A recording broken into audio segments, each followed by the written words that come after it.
व्हायची संधी मला दिली आणि पहिल्याच स्पर्धेचा ब्रँड अँबॅसेडर म्हणून मला सन्मान दिला, त्याबद्दल मी मंडळाचा आभारी आहे. आणि मला असा नक्की विश्वास आहे की या पुढची एडिशन आणि येणाऱ्या पुढच्या एडिशन ह्या वाढतच, त्याची यशाची कमान वाढतच जाईल आणि एक दिवस भारतातली सर्वात मोठी नावाजलेली स्पर्धा म्हणून या स्पर्धेचा लौकिक होईल. संघर्ष क्रीडा मंडळाचे 100हून जास्त कार्यकर्ते अतिशय झटून काम करतात, निस्वार्थीपणे काम करतात, हे मी पाहिलं आणि त्याच्या जोरावरच असे कार्यक्रम यशस्वी होत असतात. आणि सचिन दादांसारखं भाऊंसारखं नेतृत्व त्यांना लाभलेलं आहे आणि त्यामुळे मला असा नक्की विश्वास आहे की स्पर्धेचं नाव तर मोठं होईलच.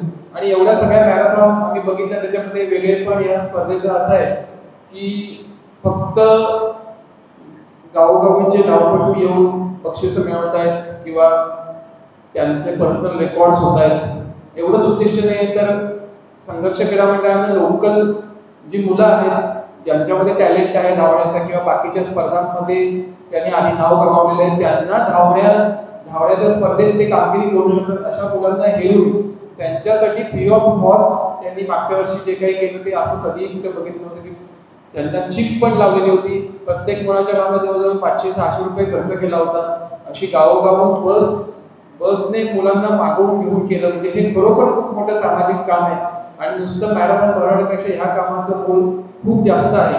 आणि त्याबद्दल मला खूपच अभिमान वाटतो की आपल्या चिपळूण गावामध्ये अशी मॅरेथॉन होते आणि याचं यश हे दिवसेंदिवस वाढतच जावं अशी मी शुभेच्छा देतो. धन्यवाद.